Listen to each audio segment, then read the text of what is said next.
Hello, my name's Meredith Richardson. I'm a member of our client service and business development team here at GQG. At GQG, we've been saddened to see the recent escalation of violence in Israel and in Gaza and the devastating impact on civilians in the area. Our thoughts go out to those impacted, and we're hopeful that there is the potential for a near term de escalation of the situation there. We've been getting questions from clients on the potential impact to GQG portfolios and our views on the general impact to global equity markets. So we want to take some time and try to answer some of those questions here today. This is not meant to be political commentary, but is meant to keep our clients in the loop on our views and expectations for GQG portfolios and broader implications on the market. We realize that we are early days in what could potentially be a longer and more drawn out conflict. And for that reason, we realize that anything we anticipate today is likely not going to be exactly how the situation turns out ultimately. But with that said, some things that we want to address today are: what are the implications to GQG portfolios? Are we making changes in the GQG portfolios as a result of this conflict? And what are the expectations and implications for the market on a longer term basis of potentially a growing conflict in the area? So I'm joined by my colleague Josh Schneider today, our global investment strategist. He's going to help us address some of those questions. Over to you, Josh.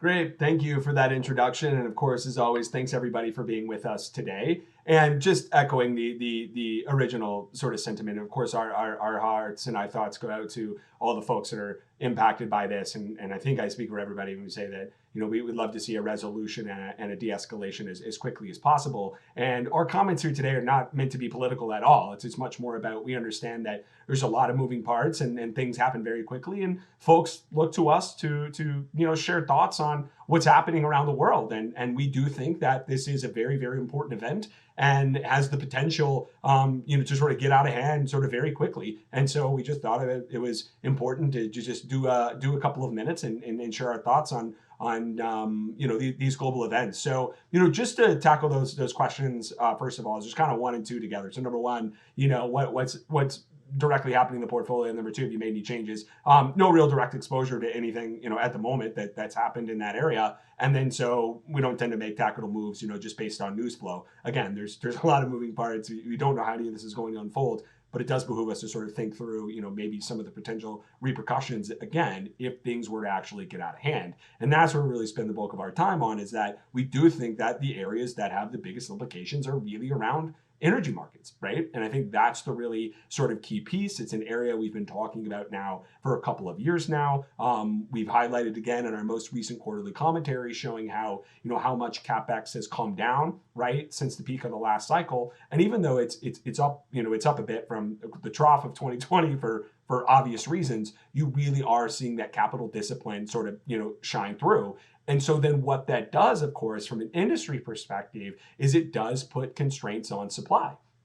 And we've seen this, right? And we've seen this from a variety of areas. We talk about CapEx, and it's a lot of capital discipline for those companies. But there's also impediments that, say, governments have put into place. If you're in the EU, the cost of offsetting a ton of carbon is up basically 4x over the last couple of years. I mean, that's huge, and that's very expensive. If you're, in the US, there's been some policies and things that have been impediments to bringing supply online. And again, none of this is political from that sense. It's just, these are actual facts. And this is where things, in our opinion, can get very problematic, is because if you get these sort of potentially an acute supply shock, that's what really drives, prices, sort of crazy. And I think a couple of things just to point out is that, number one, more recently, JP Morgan came out and upgraded the energy sector. Number one, because of a variety of, company fundamentals that continue to come through. And we actually just happen to share that view, in our opinion, too. There's pretty solid fundamentals within that space.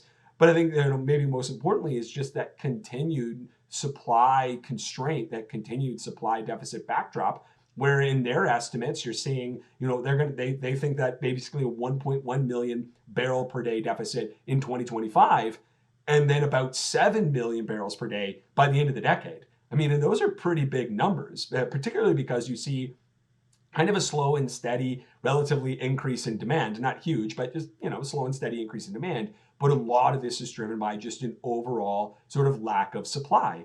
And that's where we get ourselves in potential big issue today, is because in the Middle East is such a strategically important area for global energy markets, right? It's a place where a lot of oil comes out of, and a lot of oil gets produced, and any sort of disruptions can be very problematic. And of course, we've seen this, from time to time in the past. And I think where this really becomes an issue, right, where you get a major escalation, is if you get areas like Lebanon involved and then Syria involved, because then at the end of the day, that gets Iran involved.